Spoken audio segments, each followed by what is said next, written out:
Assalamualaikum warahmatullahi wabarakatuh. Perkenalkan, nama saya Muhammad Hafiz Wicaksono dengan NPM 19411177,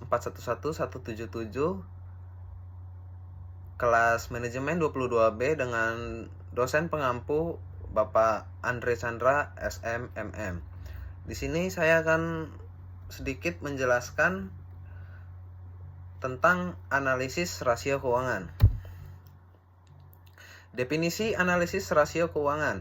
Analisis rasio keuangan adalah proses evaluasi potensi kerugian yang dapat timbul dari ketidakpastian dalam lingkungan keuangan. Tujuan utamanya adalah untuk mengidentifikasi, mengukur, dan mengelola risiko-risiko yang mungkin mempengaruhi kesehatan keuangan suatu entitas atau individu.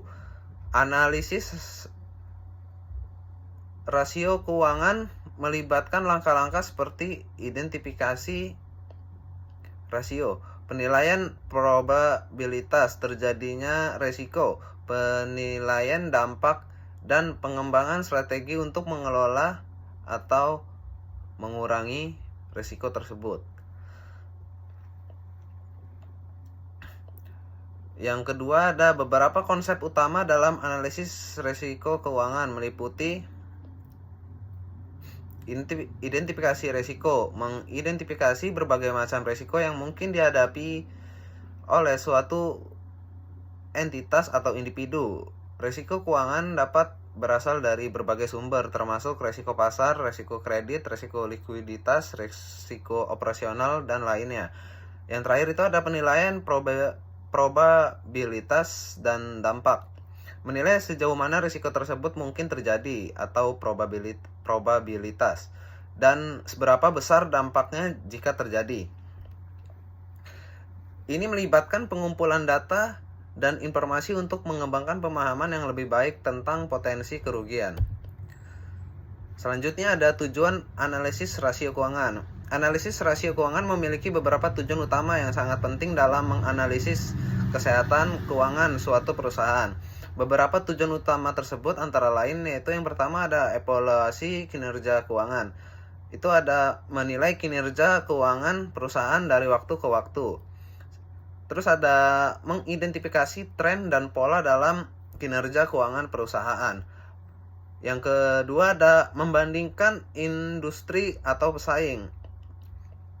Membandingkan rasio keuangan perusahaan dengan rata-rata industri atau pesaing untuk menentukan sejauh mana perusahaan tersebut bersaing secara efektif di pasar.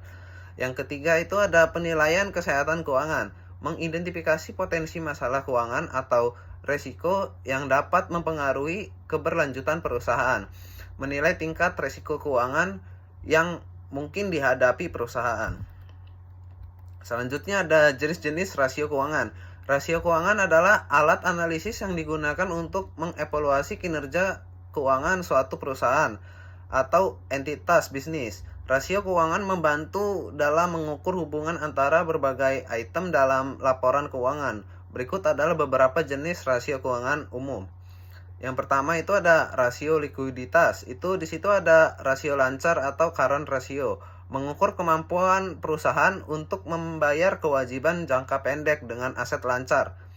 Rumusnya itu current ratio sama dengan aset lancar dibagi kewajiban lancar.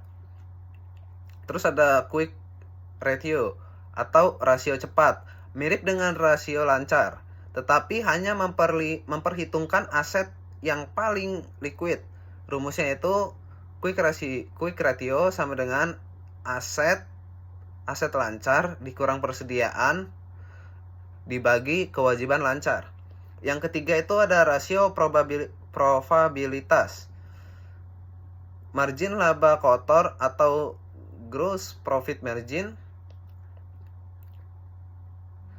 itu mengukur laba kotor sebagai persentase dari pendapatan. Rumusnya itu gross profit margin sama dengan laba kotor dibagi pendapatan dikali 100. Terus ada margin laba bersih atau net profit margin, mengukur laba bersih sebagai persentase dari pendapatan. Rumusnya itu ada net profit margin sama dengan laba bersih dibagi pendapatan dikali 100. Yang terakhir ada rasio solvabilitas. Rasio utang terhadap ekuitas atau debt to equity ratio. Mengukur proporsi utang terhadap ekuitas. Rumusnya adalah debt to equity ratio sama dengan utang dibagi ekuitas. Selanjutnya ada rasio cakupan bunga atau interest coverage ratio.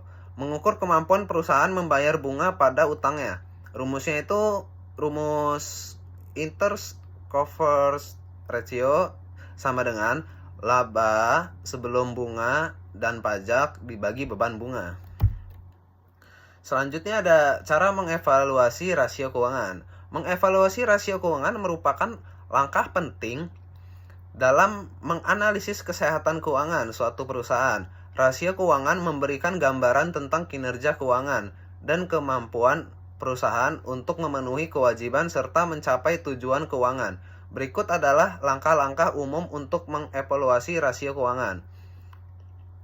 Yang pertama ada pemahaman terhadap rasio keuangan. Pahami arti dan tujuan dari masing-masing rasio keuangan.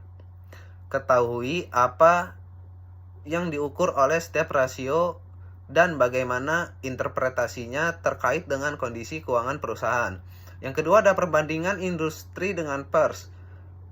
Itu ada bandingkan rasio keuangan perusahaan dengan rata-rata industri dan perusahaan sejenis. Hal ini dapat memberikan konteks yang lebih baik tentang sejauh mana perusahaan berkinerja. Selanjutnya ada tren analisis. Analisis perubahan rasio keuangan dari waktu ke waktu untuk mengetahui trennya. Hal ini dapat memberikan gambaran apakah kinerja keuangan perusahaan membaik atau memburuk seiring waktu. Lihat rasio keuangan yang terkait. Perhatikan bagaimana satu rasio keuangan berhubungan dengan rasio lainnya. Misalnya, hubungan antara rasio utang dengan rasio likuiditas atau antara rasio laba bersih dengan rasio return on equity atau ROE. Selanjutnya ada fungsi analisis rasio keuangan. Analisis rasio keuangan adalah suatu metode yang digunakan untuk mengevaluasi kinerja keuangan suatu perusahaan dengan membandingkan berbagai rasio yang dihitung dari data laporan keuangan. Tujuan utama dari analisis rasio keuangan adalah memberikan wawasan tentang kondisi keuangan dari kinerja operasional suatu perusahaan. Beberapa fungsi utama dari rasio keuangan meliputi yang pertama ada evaluasi kesehatan keuangan. Rasio keuangan membantu dalam menilai kesehatan keuangan perusahaan. Misalnya, rasio likuiditas memberikan gambaran tentang kemampuan perusahaan untuk memenuhi kewajiban jangka pendeknya. Yang ketiga ada pembandingan dengan industri dan tren. Rasio keuangan memungkinkan perusahaan membandingkan kinerja keuangan mereka dengan perusahaan sejenis dalam industri yang sama. Selain itu, perubahan dalam rasio dari waktu ke waktu dapat memberikan wawasan tentang tren kinerja. Yang ketiga ada penilaian efisiensi operasional. Beberapa rasio seperti rasio aktivitas atau rasio rotasi aset dapat memberikan gambaran tentang sejauh mana perusahaan memanfaatkan asetnya untuk menghasilkan pendapatan. Yang terakhir ada kemampuan pembayaran utang. Rasio keuangan dapat membantu menilai kemampuan perusahaan untuk membayar utangnya. Rasio seperti rasio hutang terdapat ekuitas atau rasio cakupan bunga dapat memberikan indikasi tentang risiko keuangan. Sebelumnya terima kasih. Bila saya ada salah saya mohon maaf. Saya tutup. Wassalamualaikum warahmatullahi wabarakatuh.